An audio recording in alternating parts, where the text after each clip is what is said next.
You never know. Never know what's gonna happen. Quick update on Elias. Last night his fever went down. Well, he had a fever for most of the night. It went down this morning. He's a little bit cooler. We still left him at home. We're gonna kind of keep an eye on him. If his fever goes up again, we're gonna take him to the doctor. Right now, we're visiting people who are part of the church.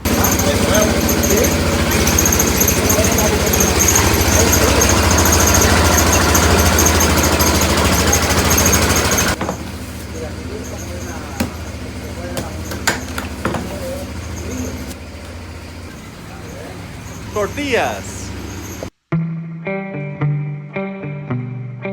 That tortilla lady makes 100 pounds of corn tortillas a day.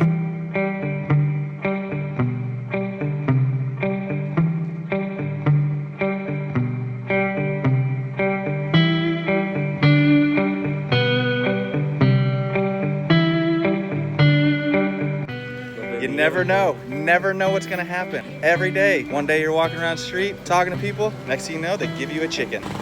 To be fair, they didn't give me the chicken, they gave the pastor the chicken, but it's still hilarious.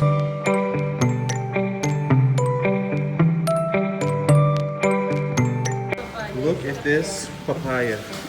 This is the biggest papaya I've ever seen.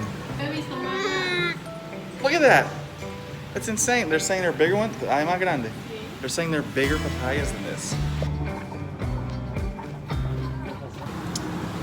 You are a scumbag.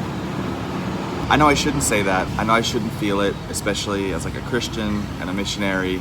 The expectation is that I should always just sort of be peaceful and happy and just let everything sort of just slide like water off a duck's back. That's just how I feel. I mean, this guy he's a scumbag. I forgive him, but I'm still getting over it emotionally. Let me explain what happened. In El Salvador, you may remember an episode from this vlog where we were in a town called San Matias and we were having lunch with a group of pastors. It turned out that as we were having lunch with those pastors, there was a guy who was watching us, who was spying on us while we were there. Now, I had noticed several people walk by because we were out in like this garage. There was this one big door that was open, and I noticed that people would kind of come by and look inside, which is normal. Everywhere I go, people kind of watching what I do whenever I'm overseas. It's just normal. I'm a big white guy, a big white gringo, and so I really stand out. Well, I just found out late last night, that there's this guy who has been going around to all the different churches that we were at, the different pastors, telling him that he's one of our missionaries and asking for offerings to supposedly buy instruments that we supposedly had lost at the airport.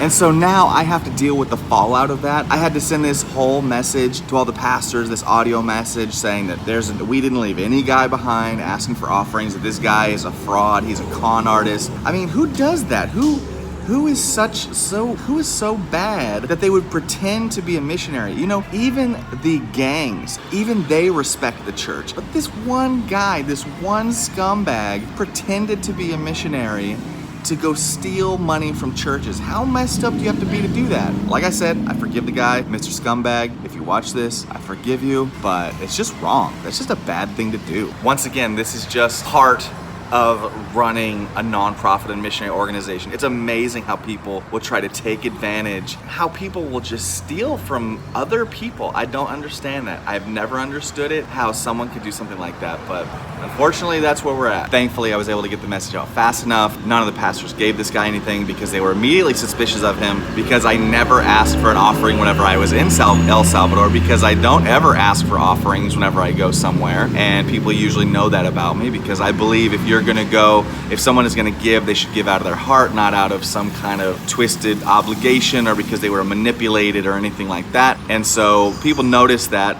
and they didn't give him any money, and now this whole town, which is a small town, knows this guy is a con artist. So I think the situation is resolved. We have to keep an eye on it, and now I know I'm gonna have to be more careful about meetings and the way things happen from now on. It's time to go for lunch.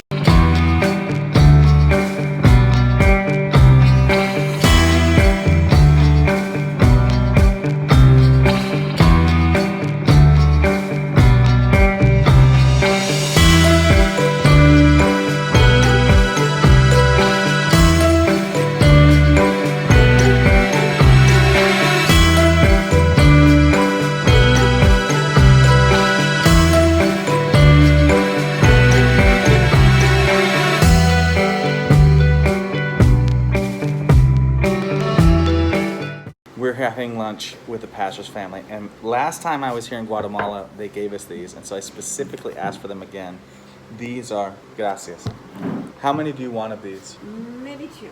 Dos. Maybe Look at these monsters. These are shrimp. They're like the size of baby arms, and they're delicious.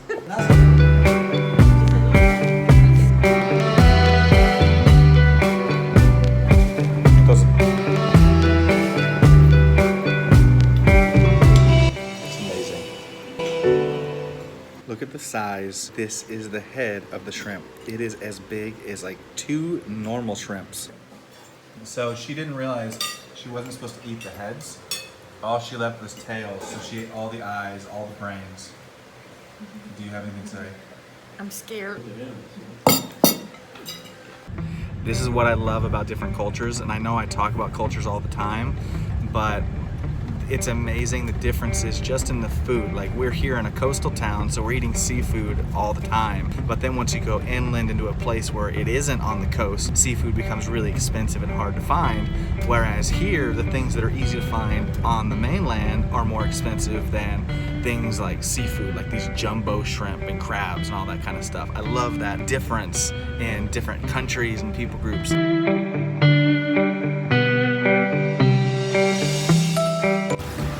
Got another church service. It's gonna be a late night here. It was pouring for the past couple hours. Finally made it, so time for church. Más preámbulo y recibámoslo con un fuerte aplauso. Él va a exponer esta noche.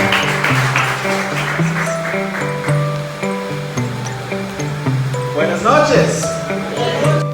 Okay, we're done. It's been a long day. I'm going home, I'm going to sleep. Tomorrow we're going to Antigua early. It's gonna be a great day. Good night.